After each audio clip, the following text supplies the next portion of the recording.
tugab.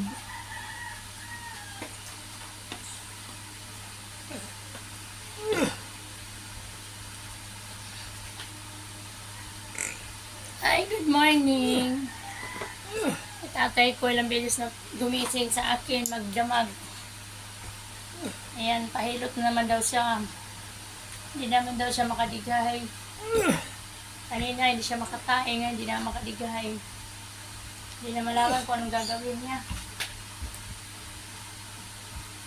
Ayan, ang tatay ko, 96 years old. Halos magdamag na lang kami, hindi nagutulog.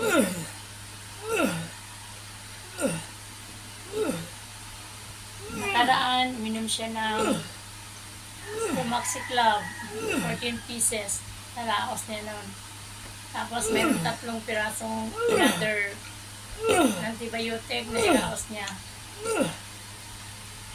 May plima, may hindi ko katugab. Parang basta manuha niya. Hindi mo, plima na. Ay gabi, nakuha niya, di naman ko Ngayon may Vita Plus naman siyang ininom. Hindi talaga siya mawala ng Vita Plus lagi. Yung dalandan flavor. Kasi yun yung nagpatanggal sa kanilang plema last year. Ngayon, nagpanibago naman siya ulit. Pero na-stop kasi siya karano nasa Cavite siya kaya hindi na tuloy-tuloy yung kanyang pag-inom ng Vita Plus. Ngayon gusto niya talaga na hindi mawalan siya ng Vita Plus. Kaya yung Vita Plus niya, medyo may kamahalan. Hindi magagawa. Ngayon naman mga kapagsiw, meron naman siyang another na antibiotic. Sobrang hindi ko na malaman. may suda ko tiyan, no? Wala nga eh. Tangi kalibang mo, may kado. Kapila na ko kaulinugaw. Kaupat. Kanon, kado ha. Kita natin. So, mali mo dahil. Ayan mga kapagsiw, ito yung hindi pwedeng mawala kay tatay ko. Kaya, kapatid ko, mag-produce talaga tayo ng ganito. So, isang carton na ganito is 1,000 pesos. Sa regular price talaga. Huwag kayong bumili sa mga kung saan kasi may fake na tayo ngayon ng Vita Plus.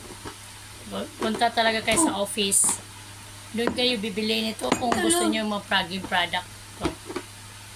Tsaka ito yung kailangan ng tatay ko. Vita Plus product. Tsaka ito may gamot siya na bago na naman, parang kinakabahan ako. Ayaw kong ipainom. Ayan, ito. Pumaxi Club na naman. Pangatlong antibiotic na ito ngayon. Kaya lang, ito, matagal ito nilasilasahan ng doktor last week pa. Kaya lang, hindi ko muna pinainom to sa kanya. Gawa ng, kakainom lang kasi niya ng ciprofloxacin 500 mg. Sunod-sunod kasi ang pagpainom ng doktor sa kanya ng antibiotic, kaya hindi ako pumayag. Nagbigay ako ng gap ng 1 week. Kaya ngayon, mag-start na naman siya mag-inom nito. Kaya ito mga kapagsiw, antibiotic na po rin to. Kabibili ko lang po. Yan. Tsaka ito po, kabibili ko lang, nakaselyo pa po. Wala pang butas. Binili ko talaga to kahit wala akong pera. Alang-alang lang sa tatay ko. Kaya sana ay yung mga anak dyan, kung ano man, provide nyo lahat ng gusto ng tatay nyo. Maaari lang. Kahit walang-wala kayo, ipangungutang natin. At yung magagawa. Kaya, good morning mga kapagsiw. Thank you very much for watching. Ayan ang tatay ko, 26 years old. Sakit daw. Hindi siya makadigay. Ginising niya naman niya ako. Ayan, 2 o'clock, gising niya ako. 4, gising. Ngayon na mga alas 5, gising na naman. Kaya walang tulog. Hindi siya makadigay. Takot siya. Kasi parang hindi siya makahinga. Puk lang sa likod. Parang may hangin na pumasok. Kasi pag hindi mo pukpukin yung likod niya, yan o, digay siya ng digay. Yan, narinig nyo? Yan siya. Halos magdimag siya minsan ganyan. Nakakaawa nga lang. Pag dinala ko naman sa hospital, titingnan niyo yung oxygen niya, 99% naman. Kaya uwi naman kami ulit. Hindi ko maintindihan kung ano talaga, siguro sa pagkatanda na lang talaga, pero kailangan din naman natin gamutin, nakakaawa naman, di ba? Yun na ibig sabihin, tayo na lang na ba natin mawala? Huwag may edad na. Hindi maganda yun. Kailangan hanggat kaya mong gawa ng paraan, hindi biro maghirap, makakapagsil. Ako nga lang, masakit lang ang tiyan ko, hindi ko na malaman kung anong gagawin ko eh. Ito pa kaya halos magdamag din siya nung hindi siya makadighay. Ayan, tatay ko. Ang tatay ko, 96 years old, hindi ko na maintindihan kung anong dapat kong gawin. Walang ano. Ayan, nakapagsayo. Ano lang tatay ko, nakapagsayo. Sabi niya, nabugbog na rin yung katawan niya sa kapukpok ko. Kasi pag hindi siya makakadighay, pinapukpok ko.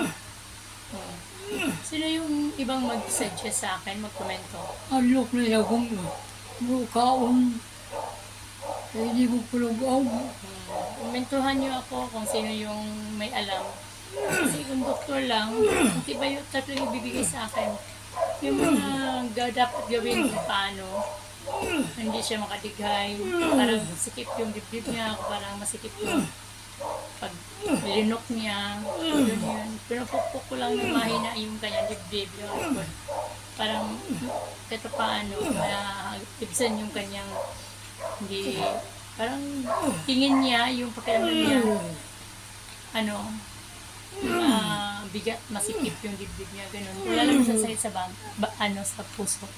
Thank you very much for watching mga kapagsibabayan. Good morning sila.